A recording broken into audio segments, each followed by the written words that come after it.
Hey guys, Coach Gaglione here, GaglioneStrength.com. I got another interview coming up with a strong woman. We got my friend Staci this morning. How you doing today, Staci? I'm good. I'm good. How about you? Great, I'm doing well. So, can you just, for the people watching, introduce yourself, who you are, and what you kind of got going on right now? Sure. My name is Staci Rudnitsky. I am a powerlifting and diet coach. You can find me at Powered by Staci. I work primarily online with busy people, the majority of which are women, and I help them fit powerlifting, strength, and nutrition changes into their life and not their life around them. So it's kind of taking an inside-out approach as opposed to an outside-in approach, if that makes sense. Very cool. So, yeah, I love seeing your stuff online. Definitely give her a follow. We'll definitely recap her information at the end. Uh, so the first question is, how did you kind of get started into like lifting barbells and strength training? Like, what kind of attracted to you to that initially? I came to powerlifting and barbells by way of endurance running, ultramarathoning, which went into CrossFit, and then CrossFit turned into powerlifting. So I took a long route there, but I'm happy with where I ended up. Cool. And were you always kind of like into fitness, or was that something that you had to like kind of work on, or how'd that like kind of happen? I I think I was into fitness the same way most high school and college girls are. I would go to spend 45 minutes on an elliptical and I would get absolutely nowhere. I turned 30 and I remember being at my 30th birthday party and hating how I felt and decided that I was entirely too young to be uncomfortable. Yeah. And that was when I started running. So I had never done anything aside from recreational, like I said, just cardio bunny stuff up until the time I was 30. And at 30, I started the Couch to 5K program. I did my first 5K, which then turned into my first Turkey Trot, which is a 5-miler, if for those of you who don't know, which then turned into, like I said, ultra marathons and CrossFit.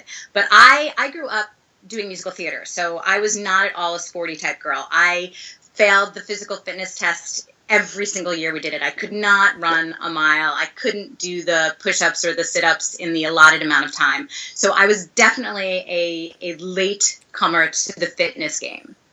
Cool. Definitely not natural. Awesome. And then what was kind of like, if you can kind of pinpoint a defining moment or like an event where you're like, I want to focus more on strength and I get more into powerlifting versus kind of the endurance stuff. Like what kind of started to get you gravitating more toward like kind of the barbells and the strength training side of things? I think it's just that there came a point where I realized that just running wasn't enough. I still love running, and I do think that some sort of cardiovascular or endurance-based effort is necessary for most people, Totally agree. but it's only one side of the coin. And like most people, my first attraction to things is aesthetic. You know, everybody wants to look better. Yes, we want to feel better, but you want to look better. And if you look at the majority of endurance runners, they are not, they don't look strong. Yeah. They look like there is something missing, which is where CrossFit at that point jumped in, because this was at the very beginning of CrossFit. So nobody was doing it, and you just saw these really jacked people. And I was like, I want to be like that.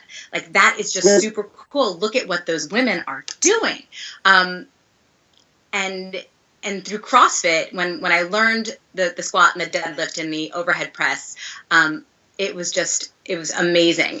There was so much power there. There was so much purpose to the movement that I decided that was what I wanted to do. It gave me another purpose, another sense of setting a goal and achieving a goal, and knowing that if I put the work into the goal, that I could achieve it.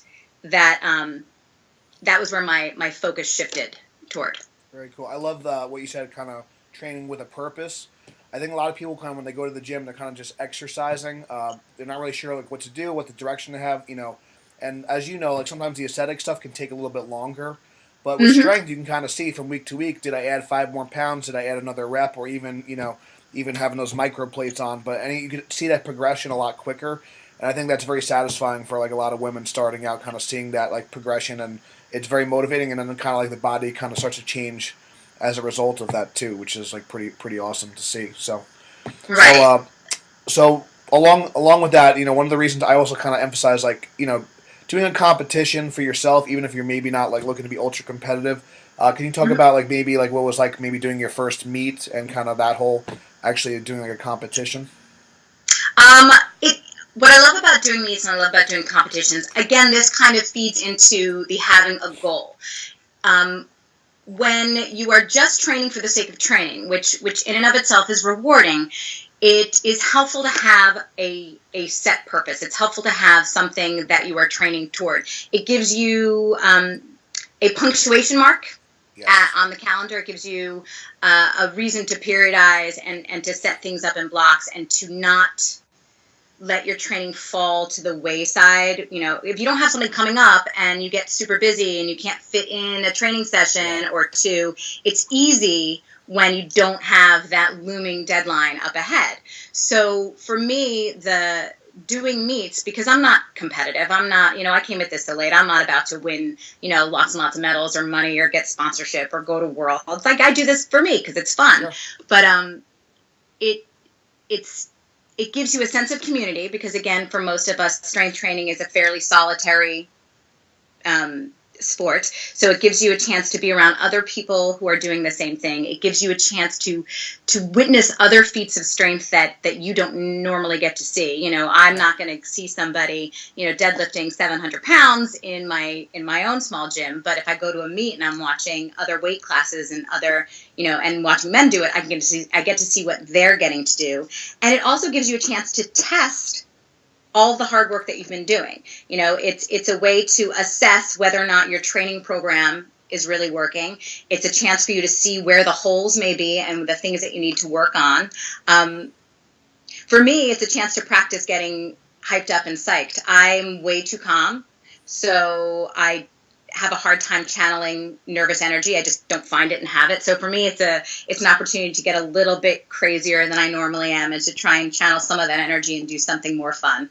But I think that for all of us, it's doing meets, doing any sort of competition for the sport that you like, whether it be running or CrossFit or powerlifting or Olympic lifting. It just takes it to a whole nother level, and it makes you part of something bigger than yourself. If that makes sense to you. Totally. So I just want to kind of recap a couple of things you said. So the first thing was like kind of having that punctuation mark. So I don't know if you're familiar with Jim Wendler. He talked about like kind of when you send that check in. Now we kind of do everything online, but like when you kind of like actually pay for the meet, and you're like, oh, I better start training now because I have this thing coming up in like 12 weeks or 8 weeks or whatever it is. And you kind of gives you, like I said, it's a sense of purpose, and like I said, it gives you like a deadline to actually like, okay, well, I'm gonna set this. It gives you like a target to shoot for, as opposed to just kind of shooting out into space, which I think is like great, and really important. And I love what you said about like being part of the community, because I do think having that social support, whether it be lifting, nutrition, or just in life, having that support system and being around other like-minded people, it's huge. So very Yeah. very very cool stuff. So I want you to. I'm gonna start. I'm gonna actually grab something quick because I wanted to show you. But while I'm doing that, can you just tell the people watching a little bit about what your kind of approach is with nutrition? I really love a lot of your posts that you've been kind of putting out there. So just a little bit of your philosophy on that. And I think a lot of people kind of maybe overthinking. There's a lot of information, so like you try to simplify things. So what's kind of your advice with kind of balancing the nutrition, the training, and like your overall like lifestyle? So I would say that the big takeaway for what I do and what I try to get out there is to pursue simple. So it doesn't need to be complicated. It doesn't always need to be a crazy training plan. It doesn't always need to be macros and carb cycling and meal timing. There is a time and there's a place for that, and that is definitely a place where most of us go. But in the beginning, it needs to just be simple. You need to find small changes in either your training routine or your nutritional diet approach, and you need to make one small change. And once you've got that one small change down and pat, that's when you add other layers. Where we all have a tendency to go is to try and do everything all at once. You yeah, decide one day that you're done feeling the way that you're feeling and you want to make a change, and so you throw everything out of your everything out of the kitchen, and you all of a sudden go paleo. Yeah. And, you're great for 2 weeks, and then all of a sudden you're jonesing for something else. And you just tried to do too much too soon. So what I try to work on with my clients is we see where we're going to make the biggest impact, and we start there. And then once that becomes effortless or less difficult, that's when we layer in more difficult things. So with a lot of people, where I start primarily is just, hey, let's get rid of snacks. Let's focus on getting rid of snacks, because that's an easier thing to do. So instead of saying you need 3 ounces of chicken and you need a half a cup of rice and you need 10 almonds, we just say, let's get rid of snacks, because everyone can do that, or let's add more water. So we take smaller steps, and it's more difficult to do in the sense that it is a more subtle and slower process. Yes. But in the long run, it's something that lasts forever. Cool. So I just wanted to grab this. I don't know if you recognize this guy? No. You posted it, so. Is that one of the measuring spoons? Yes, I love it. yes. So I love that one. Yeah, I was looking like, did I leave something somewhere? It's like, this is your spoon. No, it's like, no. This is one of the things Staci posted, but it's pretty cool. Kind of can fit on like lids and stuff, and it's got like the different portions. But I think like simple things like that. It's like, so one of the things I did personally, I've been kind of focusing on my health the past like 8 weeks or so. And like I got like a water bottle. It's exactly like 1 liter. My goal is to have 3 liters a day, so I just have 3 of those. Like simple things like that, because I'm pretty busy. A lot of people are busy, So just having a plan. I think having a plan. Okay, well, this is like the habit I'm going to focus on this week. Dial that in, and then kind of add the next thing. Maybe it's like I'm going to get up at this time, do a little cardio, whatever it is. I've been starting morning cardio, so it's those little things, and then you start to kind of build some momentum. And I think kind of using the analogy, kind of like a deadlift, a lot of times like the hardest part is kind of just getting the bar started. And then once you kind of get it moving, then you can kind of ride that momentum and kind of finish the lift. So I think just adding one little small thing, kind of just getting going, is big, as opposed to making it like try and be perfect. My business coach always says progress, not perfection. So just kind of getting started. So if you take the whole nutrition thing and you layer another powerlifting kind of analogy on it, when you walk into the gym, you don't load the barbell up with 300 pounds and squat, right? No, you learn first the movement, then you use a light barbell, and then every week we add incremental amounts of weight. So nutrition is exactly the same, and I don't know why we all feel compelled to get that one perfect right off the bat. Yeah. Because I don't expect to throw, 300 pounds on that barbell right off the bat. So we need to find a way as a community and as a fitness industry to kind of marry those two things together, and to help people make smaller, more sustainable changes so that they are successful both in and out of the gym. I love it. So, you rock Yoketober, by the way. Thank you. I'm trying. So my next thing, I'm not gonna be doing once a day. That was a challenge, my buddy. I don't know if you're familiar with Zach Evanesh, underground strength coach, but he's a buddy of mine, and he's like, Gags, he's like, you got to do a video a day, and I'm like, all right, I'll try and do it. I'm like, what the hell am I gonna talk about? So I'm like, you know what? I'm just gonna kind of give a quick tip, and it's also pretty hard to do a video in a minute. That was pretty challenging for me, but I think that was cool because it's short, concise, to the point. Got to be to the point, and it doesn't need to be this confusing thing, All right, here's the thing. Here's the thing that I do for water. Here's the thing I do for this. Have a shake in the morning if you're busy. Just little things like that, they start to really add up, and then you start to kind of have this whole, and then all of a sudden, now I'm 8 weeks in, and I got a lot of these great habits, and I just got to kind of keep it rolling.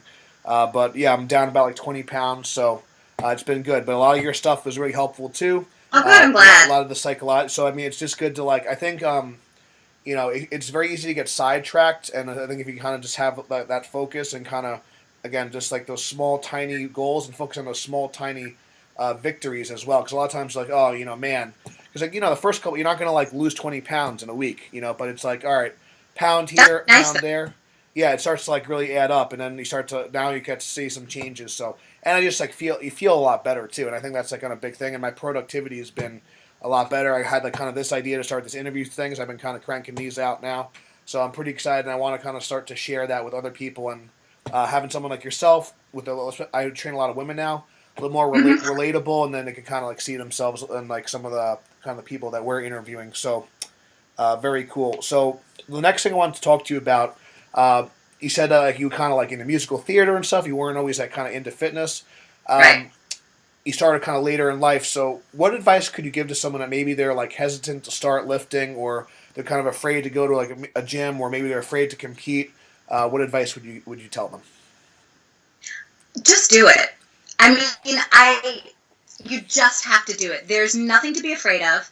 And honestly, I would say try it. And if you hate it, walk away. But you don't know unless you try. I know with a lot of women that are just starting out, there is a hesitance to go into the gym because you feel like people are going to look at you because maybe you don't really know what you're doing, or maybe you think that you are heavier than everybody else or less fit. And what I try to remind my clients when they feel that way is if that's how you feel, chances are the other people in the gym feel that way too. Yeah. No one is looking at you because they are all too worried about themselves. But it is our responsibility to move. I mean, there's no excuse really for us to be so unphysically fit that we're ill. There are so many people out there who do not have the capacity for movement that for us to waste it Yeah. is unfortunate. So there comes a point in time where you have to get out of your own way and just go and just do it. And you'll surprise yourself. We all have the potential. We have so much more potential than what we're using. And no one is saying that you have to be a champion powerlifter or a figure competitor Yeah. or, an Olympic runner. We just need to be a little bit better. Like you said, it's progress, not perfection. None of us need to be perfect. We all just need to we just need to work on being better. That's all. Love it. Just get a little better every day. A little bit. Cool. So I definitely want to people guys. So Staci does not have like a ton of followers on like Instagram and Facebook. Thanks. So sorry, that didn't mean that. But so let's guys, if you're watching this, like Powered by Staci. What's your Instagram? Powered by Staci. Okay. I tried again. I'm simple. Powered by Staci. That's good. Everywhere. I know someone's like, well, like my underscore this, and I'm just like, what is that? But no, that's good. All you need to remember is that Staci is spelled with an I. Powered by Staci with an I. There you go. With so an I. very simple. Yeah, I try and keep everything the same, just gag my own strength. So yeah, it gets kind of confusing. But yeah, definitely give her a follow. Really appreciate you coming on the line today. My pleasure. How can is that the best way to kind of get in touch with you? Like, how can people get in contact with you if they want? Either direct message on Instagram or Facebook message, Powered by Staci. Email is staci@poweredbystaci.com. The website is poweredbystaci.com. Like I said, super simple, super easy. Always happy to talk, always happy to help out. If anyone has questions, just shoot me a line. Cool. And then you do strength training and nutrition coaching. Right, strength training and diet coaching. I do them both. I do them if you're in the New York area. I'm not that far from you, but with traffic, it winds up being, it could vary. It can be ridiculous, but I'm north of New York City, so if there's anyone out there in Rockland or Bergen, that's where I am if you want to work in person. But otherwise, the majority of the people that I work with are distance coaching clients online. Cool, very cool. Definitely show Staci some love. Drop a comment below. Check out the links below, and give her a follow. So if this interview helped you, please share it. Please subscribe. And we'll see you guys next time. Thanks, guys.